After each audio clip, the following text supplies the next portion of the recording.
وَلَقَدْ يَسَّرْنَا الْقُرْآنَ لِلذِّكْرِ فَهَلْ مِن مُّدَّكِرٍ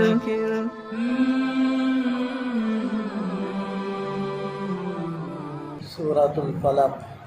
اعوذ باللہ من الشیطان الرجیم، بسم اللہ الرحمن الرحیم۔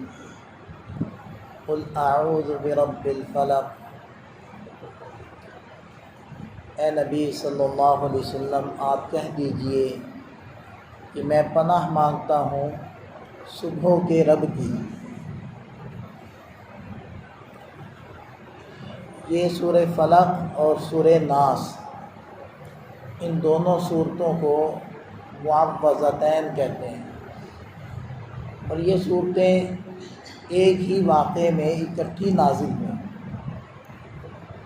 واقعہ یہ تھا کہ کچھ یہودیوں نے نبی پاک صلی اللہ علیہ وسلم پر جادو کرنے کی کوشش کی، اور اس کے کچھ اثرات آپ صلی اللہ علیہ وسلم پر ظاہر بھی ہو گئے، اور پھر خواب کے ذریعے سے آپ علیہ السلام کو بتلایا گیا کہ کس طریقے سے جادو کیا گیا ہے، اور بئر زروان کے اندر وہ کنگھی کے دندانوں پر گریں لگا کر رکھا گیا ہے۔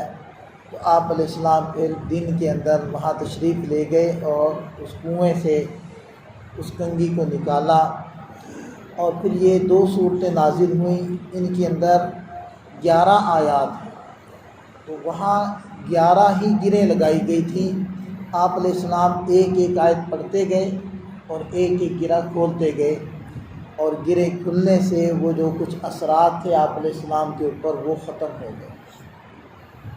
اور یہ جو دونوں صورتیں ہیں، یہ ہر قسم کے شیطانی اثرات کو دور کرنے کے اندر بڑی پر اثر ہیں، اور خود نبی پاک صلی اللہ علیہ وسلم کا معمول تھا کہ آپ علیہ السلام ان دو صورتوں کو پڑھ کر اپنے ہاتھوں پر دم کر کے اپنے جسم پر پھیر لیا کرتے تھے، اور جب آپ علیہ السلام بیمار تھے اور آخری لمحات تھے، تو حضرت عائشہ صدیقہ رضی اللہ عنہا فرماتی ہیں کہ میں پھر یہ دو صورتیں پڑھ کر آپ علیہ السلام کے دست مبارک پر دم کرتی، اور پھر آپ علیہ السلام اپنے جسم پر اپنے ہاتھوں کو پھیر لیا کرتے تھے۔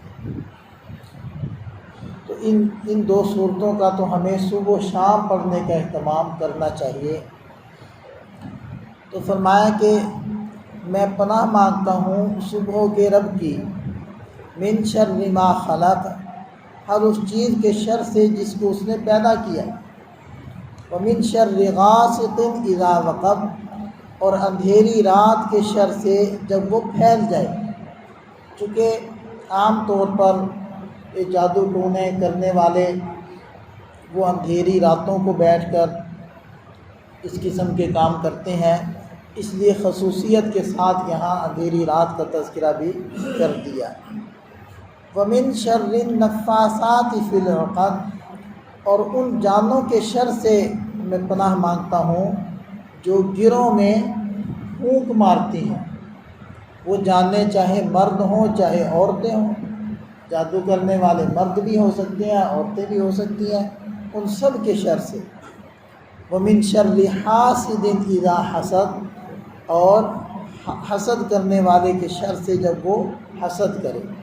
تو چونکہ اس سارے معاملے میں یہودیوں کا حسد اصل میں کار فرما تھا، حسد کی وجہ سے وہ لوگ یہ کر رہے تھے، تو اس وجہ سے حسد سے بھی آپ علیہ السلام کو پناہ مانگنے کا کہا گیا۔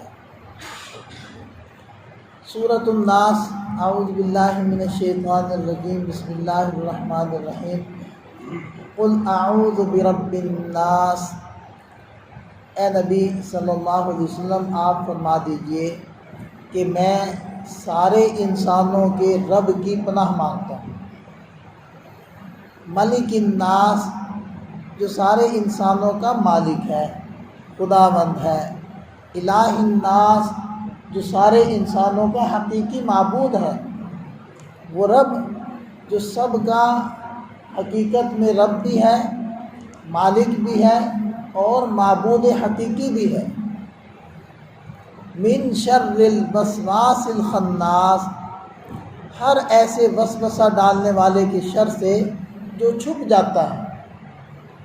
نبی پاک صلی اللہ علیہ وسلم کا ایک ارشاد ہے کہ ہر انسان کے ساتھ ایک شیطان پیدا ہوتا ہے، اور وہ شیطان جب انسان کے دل کو غافل دیکھتا ہے تو اس میں گناہ کے خیالات پیدا کرتا ہے، اور جیسے ہی انسان ذکر کرنے لگتا ہے، اللہ کی یاد میں مشغول ہوتا ہے، تو وہ پیچھے ہٹ جاتا ہے اور وہ اثرات ڈالنے بند کر دیتا ہے۔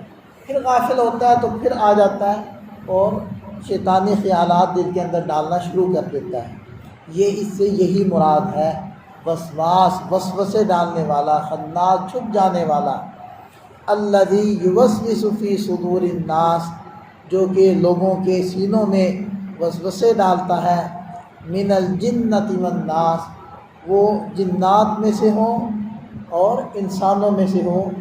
اس سے پتہ چلتا ہے کہ شیطان انسانوں میں سے بھی ہوتے ہیں اور جنات میں سے بھی ہوتے ہیں، اور جنات میں سے جو شیاطین ہوتے ہیں وہ نظر نہیں آتے، اور انسانوں میں سے جو شیاطین ہوتے ہیں وہ نظر آتے ہیں۔ اب پتہ کیسے چلے گا کہ انسانوں میں سے شیطان کون ہے؟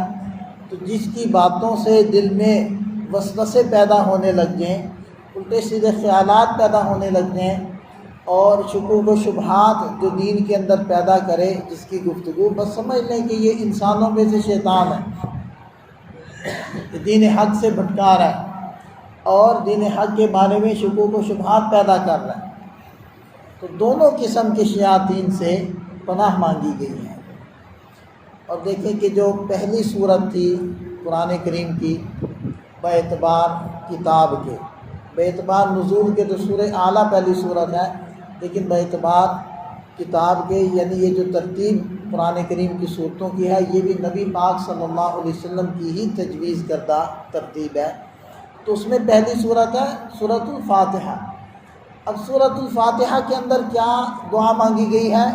اہدنا الصراط المستقیم، اے اللہ ہمیں درست راستے کی رہنمائی عطا فرما دیجئے۔ اور اس آخری صورت میں پناہ مانگی جا رہی ہے شیاطین سے، چاہے وہ انسانوں میں سے ہوں چاہے وہ جنات میں سے ہوں۔ ظاہری بات ہے، انسان سیدھے راستے کی رہنمائی تبھی حاصل کر سکتا ہے اور سیدھے راستے پر تبھی باقی رہ سکتا ہے جب وہ شیاطین کے شرور سے محفوظ رہے، ان کے وسوسوں سے بچا رہے۔ تو جب وسوسوں سے بچا رہے گا اور ان کے شر سے بچا رہے گا تو صراط مستقیم پر رہے گا۔ تو اس طریقے سے پہلی صورت میں صراط مستقیم کی دعا اور آخری صورت میں شیاطین سے پناہ کی دعا بتائی گئی ہے۔ اللہ تعالی ہم سب کی حفاظت فرمائے، ہم سب کے ایمان کو محفوظ فرمائے، اور اس وقت جو بڑے فتنے آ رہے ہیں، موجود ہیں، چل رہے ہیں، وہ ان کا ڈاکہ پڑ رہا ہے مسلمانوں کے ایمان پر، وہ شکوک و شبہات پیدا کر رہے ہیں۔ اس طرح کے وہ اسکالر وہ بیٹھ کر گفتگو کر رہے ہیں دین اسلام کے بارے میں، وہ طرح طرح کے شکوک و شبہات لوگوں میں پیدا کر رہے ہیں، گویا کہ لوگوں کے دلوں میں یہ باتیں پیدا کر رہے ہیں ہم جو کرتے تھے وہ غلط ہے، سارا کچھ ہی غلط ہے، کوئی نیا دین ہی لانا پڑے یا دین کی نئی تشریحات گھڑنی پڑے۔ تو یہ ہیں وہ انسانوں میں سے شیاطین، اللہ تعالیٰ سب کی حفاظت فرمائے۔